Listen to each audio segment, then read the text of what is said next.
त असल ॻाल्हि इहा आहे त हिकु अकुलमंद ॿिनि क़िस्मनि जे बेवकूफ़नि सां घेरियल आहे। हिकु मज़हबी बेवकूफ़, ॿिया वरी ग़ैर मज़हबी बेवकूफ़। ऐं दिमाग़ सां सोचे ॾिसो, जंहिं कामरेड आहियो त मज़हबी सभु बेवकूफ़ हूंदा, ऐं जंहिं मज़हबी आहियो त कामरेड सभु बेवकूफ़ हूंदा। ईअं मूंखे छो थो लॻे? जेको मूं सम्झियो आहे त फ़र्क़ु सॼो रवैयनि जो आहे, डील करण जो आहे। हाणे फ़र्ज़ करियो असांजे मुआशरे में जेके बि मज़हबी आहिनि सभु अकुलमंद हुजनि, ऐं जेके बि कामरेड आहिनि इहे सभु अकुलमंद हुजनि, त पोइ इहे नफ़रत वारा रवैया पाण ई ख़तमु थी वेंदा। कामरेडनि जी दलील में ताक़त हूंदी त सभु जा सभु कामरेड थी वेंदा, पर जे सभु न थिया त घणे भाङे कामरेड थी वेंदा। भला जे उहे बि न थिया त इख़्तिलाफ़नि में शिदत में त घटिताई ईंदी, टकराव त कोन थींदो। ऐं जे मज़हबी अकुलमंद आहिनि त को बि कामरेड कोन रहंदो, सभु मज़हबी थी वेंदा। छो त अकुल दलील, मुशाहिदे ऐं फितरत खे हुज्जत सम्झे थो।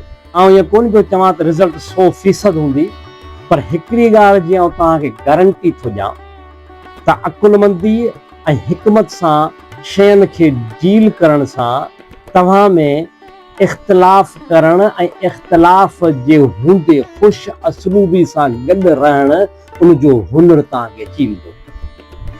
तव्हां दोस्तनि खे भला किथे का रेशनल डिस्कस नज़र अचे थी? ॿ मकतब फ़िक्र पाण में कंहिं ॻाल्हि ते डिस्कशन खां पोइ भाकुर पाए ख़ुशि थी जुदा थिया हुजनि, चाहे उहे मज़हबी पाण में मज़हबनि जी डिस्कशन हुजे या कामरेड ऐं उन कामरेडनि जी पाण में डिस्कशन हुजे, इख़्तिताम गारियुनि ऐं घेरनि खां सवाइ कोन थियो हूंदो। हिकु ॿ को विड़लो इतफ़ाक़ सुठो थियो हुजे, नथो चवां, पर अक्सरियती जॾहिं मज़हबी पाण में वेहनि था त टकराव थियो हुजे, जे कामरेड पाण में वेहनि था टकराव थियो हुजे। इख़्तिलाफ़ अलॻि शइ आहे, टकराव शिदत इहा हिकिड़ी अलॻि शइ आहे। हाणे वरी अचूं था कामरेड में। मुंहिंजो सॼो ज़ोर कामरेडनि ते छो आहे? उनजी वजह आहे, उहा इहा आहे त मज़हबी पंहिंजे बचाव में या पंहिंजे दुरुस्त हुअण में जेका दलील रखनि था, उनखे इहे कामरेड मुद्दे ख़ारिज सम्झनि था।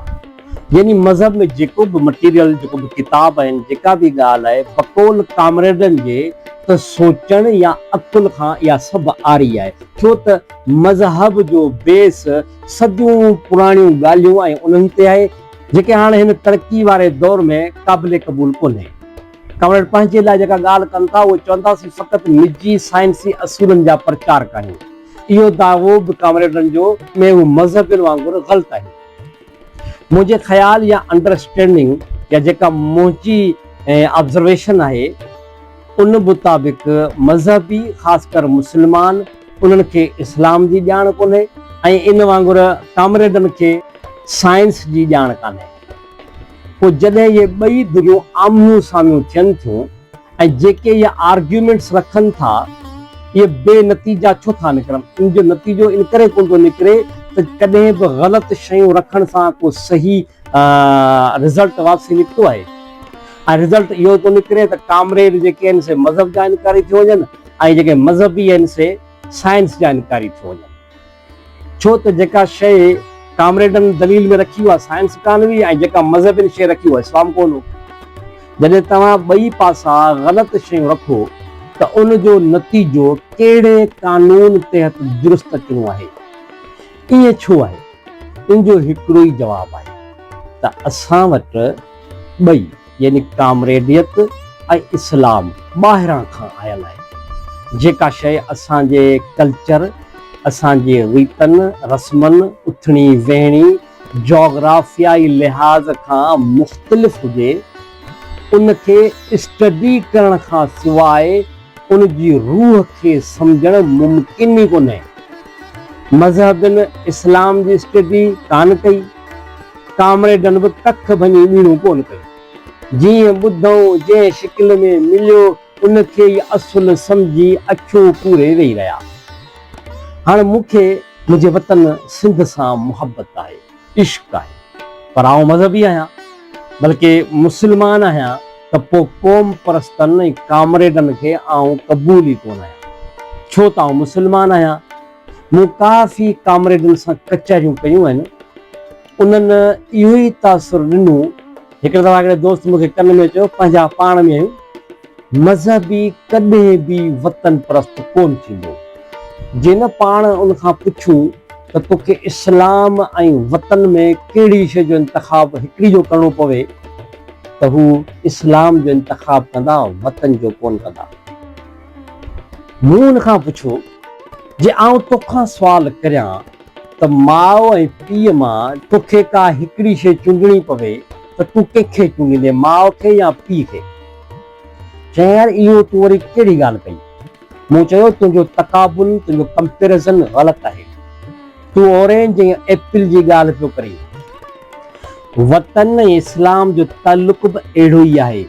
इस्लाम असांखे वतन सां मुहबत करण जो सबक़ ॾिए थो, इन खां रोके कोन थो, बल्कि उनजी हिफ़ाज़त ऐं उनजी तरक़ीअ जो दर्स ॾिए थो। वतन असांजी सुञाणप आहे ऐं इस्लाम असांजी रहनुमाई। ये ॿई शयूं लाज़िम मलज़ूम आहिनि। इहे हिक ॿिए जा मुखालिफ़ न, बल्कि हिक ॿिए जी सहायता करण वारा आहिनि। हिननि खे हिक ॿिए जे मुक़ाबले में ॾिसण बेवकूफ़ी आहे। हाणे अहिड़ियुनि मिसालनि जी ज़रूरत आख़िर छो थी पवे?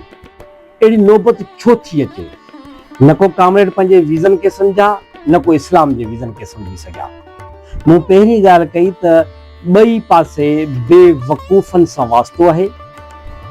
आउं अल्हम्दुलिल्लाह मुस्लमान आहियां। मूंखे पंहिंजे वतन सां मुहबत आहे। मुंहिंजो इस्लाम किथे बि मूंखे पंहिंजे वतन जी मुहबत खां नथो रोके।